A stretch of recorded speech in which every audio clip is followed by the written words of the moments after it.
Marquette Law School poll is out this morning and shows the presidential race is extremely tight, with Vice President Kamala Harris holding a slight lead over former President Donald Trump. Kristen Allen joining us live in Green Bay this morning with a breakdown of the numbers. Good morning, Kristen.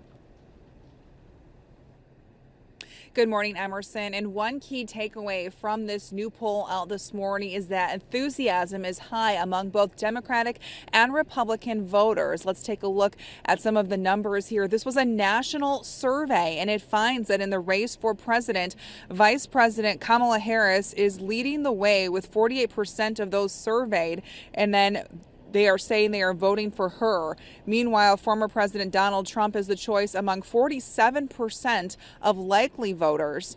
Taking a look at Congress, 51% of likely voters say they will vote for the Democratic candidate. Meanwhile, 49% say they will vote for the Republican candidate.